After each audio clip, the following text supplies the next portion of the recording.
Les Émirats arabes unis accusés de génocide au Soudan, une crise humanitaire et judiciaire. Les Émirats arabes unis, sont au cœur d'une controverse internationale après avoir été accusés de complicité dans un génocide au Soudan. Le gouvernement soudanais a déposé une requête devant la Cour internationale de justice, CIJ, accusant Abu Dhabi de soutenir politiquement, financièrement et militairement les forces de soutien rapide, FSR, un groupe paramilitaire dirigé par le général Hemeti. Ces forces sont impliquées dans un conflit armé qui ravage le Soudan depuis 2023, visant notamment les populations civiles de l'ethnie Massali. La situation sur le terrain reste critique. À Khartoum, la capitale, l'armée régulière progresse lentement face au FSR, qui continue de pilonner des quartiers résidentiels avec de l'artillerie lourde. Les bombardements ont causé la mort d'un enfant et blessé 6 autres, ainsi qu'une femme médecin travaillant dans un hôpital voisin.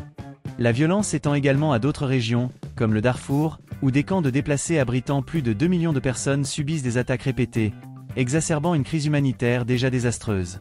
Côte d'Ivoire, des gendarmes condamnés pour détournement de cocaïne.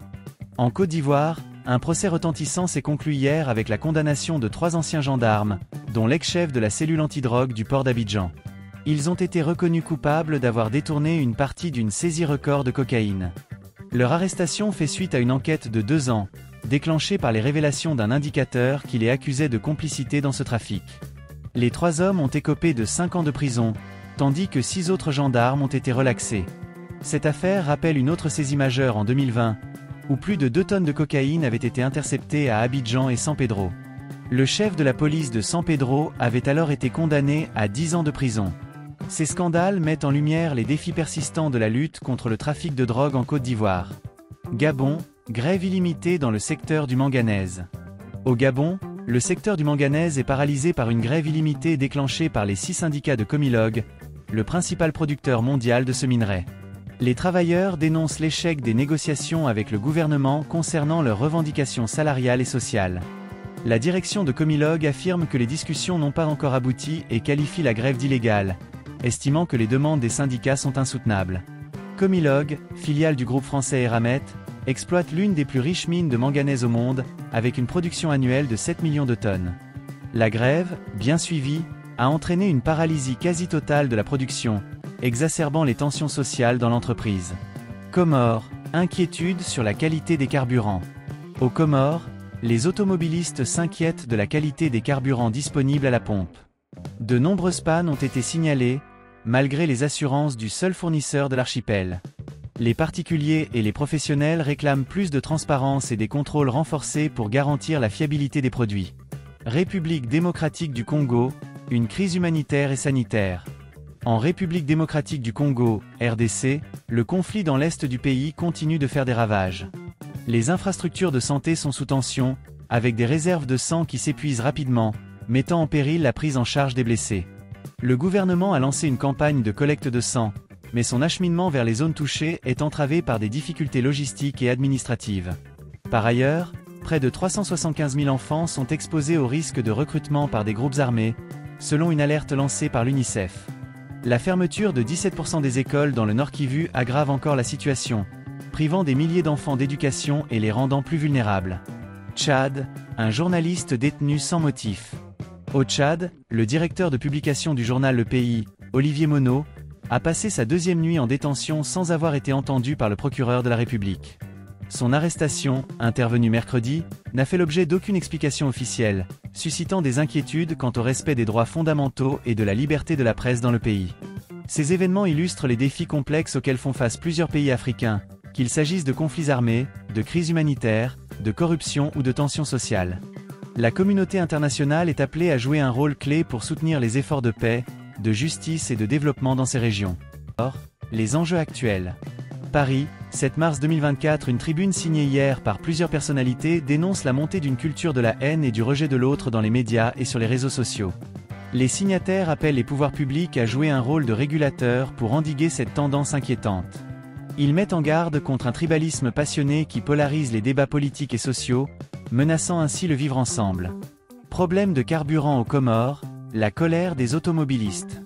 Aux Comores, un autre sujet préoccupe la population, la qualité du carburant. Ces dernières semaines, de nombreux automobilistes ont signalé des pannes récurrentes de leurs véhicules, survenant après un passage à la pompe. La Société comorienne des hydrocarbures, SCH, qui détient le monopole de l'importation de carburant dans l'archipel, assure que ces produits respectent les normes. Cependant, la méfiance persiste. La Fédération comorienne des consommateurs et le syndicat des transporteurs exigent plus de transparence et demandent à être impliqués dans l'enquête pour identifier l'origine du problème.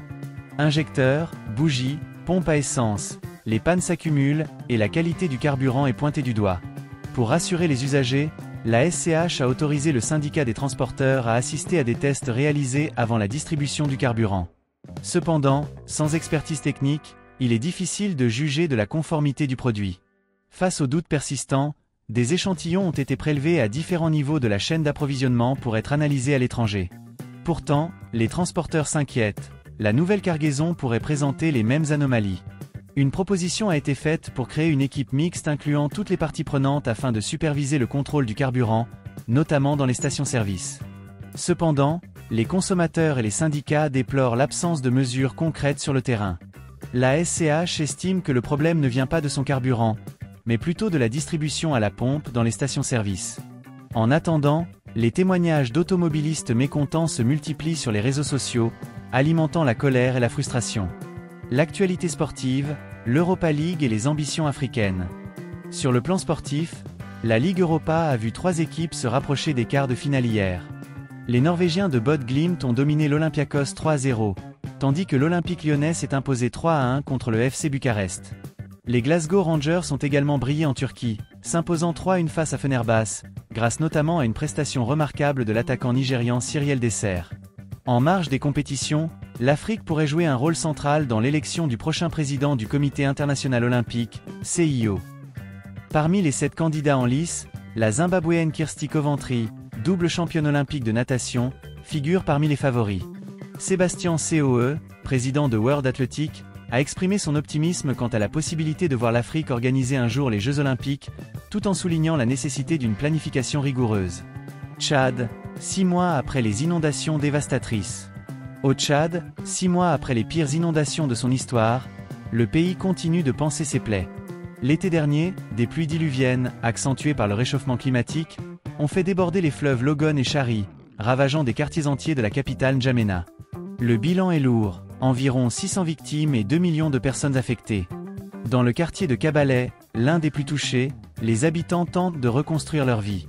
Gilbert, délégué du quartier, se souvient, tout était inondé, même les écoles. Aujourd'hui, des milliers de sinistrés vivent dans des conditions précaires sur le site de Boudumbu, où 34 000 personnes sont relogées. Les défis sont immenses, manque de nourriture, absence de maternité et d'école. La question de l'adaptation à ces phénomènes climatiques extrêmes, appelés à se reproduire, reste entière. Que ce soit dans les médias, sur les réseaux sociaux, ou dans les stations-service comoriennes, les défis sont nombreux. La nécessité d'une régulation, d'une transparence accrue et d'une solidarité renforcée se fait sentir plus que jamais. En parallèle, l'Afrique continue de faire entendre sa voix, que ce soit dans le sport ou face aux défis climatiques. Une chose est sûre, les enjeux actuels appellent des réponses collectives et structurées. Femmes et enfants, principales victimes des changements climatiques, comment survivre au bord du fleuve? Alors que les effets du changement climatique s'intensifient, les femmes et les enfants restent les premières victimes des catastrophes naturelles. La question se pose, comment continuer à vivre au bord des fleuves, où les inondations et les glissements de terrain deviennent de plus en plus fréquents? Cette année encore, les défis sont immenses pour les populations riveraines, notamment au Tchad, où les sinistrés font face à des besoins colossaux. Robert Delouange, un humanitaire engagé dans l'aide aux sinistrés, souligne que la seule solution face à ces bouleversements climatiques est de s'adapter. Ils sont obligés de changer leur mode de vie, de construire des maisons plus solides et d'adapter leur culture, explique-t-il. Cependant, les ressources manquent et les défis sont nombreux. Le président des sinistrés de Cabane, une localité particulièrement touchée, alerte sur la souffrance de la population et appelle à une intervention urgente de l'État et de la communauté internationale. L'Union européenne renforce son soutien à l'Ukraine. Sur la scène internationale, l'Union européenne a réaffirmé son soutien à l'Ukraine lors d'un sommet extraordinaire des chefs d'État et de gouvernement à Bruxelles. Une semaine après les tensions provoquées par l'ancien président américain Donald Trump, les pays de l'UE se disent prêts à augmenter leurs dépenses militaires et à continuer de soutenir Kiev. Ils ont salué le plan présenté par Ursula von der Leyen, visant à mobiliser 800 milliards d'euros pour la reconstruction de l'Ukraine. Parallèlement, Des manifestations de soutien à la recherche scientifique ont eu lieu aux États-Unis et dans plusieurs grandes villes du monde. Ces mobilisations protestent contre les politiques du président américain, notamment son retrait de l'accord de Paris sur le climat et la réduction des effectifs de l'Agence de protection de l'environnement. Violents combats en Syrie et inquiétude pour la santé du pape François. En Syrie, des combats violents ont éclaté dans le nord-ouest du pays, faisant plus de 170 morts selon l'Observatoire syrien des droits de l'homme. Ces affrontements, les plus meurtriers depuis la chute de Bachar al-Assad, opposent les forces de sécurité à des combattants fidèles à l'ancien président. Par ailleurs, le pape François, hospitalisé depuis 3 semaines pour une pneumonie, a diffusé un bref message audio pour remercier les fidèles de leur prière. Son état de santé continue de susciter l'inquiétude des médecins et des croyants à travers le monde. Cameroun, la fin d'une ère avec le départ de Vincent Bolloré. Au Cameroun, la fin de l'année 2022 a marqué la fin d'une ère avec le départ de Vincent Bolloré, qui a cédé ses activités logistiques à l'opérateur italo-suisse MSC pour 5,7 milliards d'euros. Ce départ a suscité des réactions mitigées. Si certains saluent une libéralisation du secteur, d'autres déplorent les conséquences pour les professionnels locaux. Charlotte Cosset, journaliste à Africa Morning, rapporte que le Programme alimentaire mondial a acheminé 100 000 tonnes de denrées alimentaires via le port de Douala l'année dernière. Cependant, les défis logistiques restent importants, notamment en raison de la concurrence accrue et des difficultés fiscales. RDC, les enjeux des minerais rares. En République démocratique du Congo, les minerais rares sont au cœur d'un possible accord historique entre les États-Unis et l'Ukraine. Félix Tshisekedi a dépêché une délégation à Washington en février pour négocier un partenariat avec l'administration américaine. Pierre Jacquebeau, ancien ambassadeur de France à Kinshasa, souligne les défis liés à l'exploitation de ces ressources, notamment le blanchiment de l'or et du coltan via des pays comme les Émirats arabes unis et le Rwanda. La femme capable, un concept à interroger. Enfin, dans une chronique sur Africa Morning, Charlotte Cosset aborde le concept de femme capable, un terme souvent utilisé pour désigner une femme qui se distingue par ses réalisations. Cependant, ce qualificatif, bien qu'élogieux, soulève des questions sur les attentes sociales et les pressions exercées sur les femmes pour qu'elles prouvent sans cesse leur valeur. Cette édition d'Africa Morning se clôt sur une réflexion sur les défis auxquels font face les femmes, tout en célébrant leur résilience et leur capacité à surmonter les obstacles.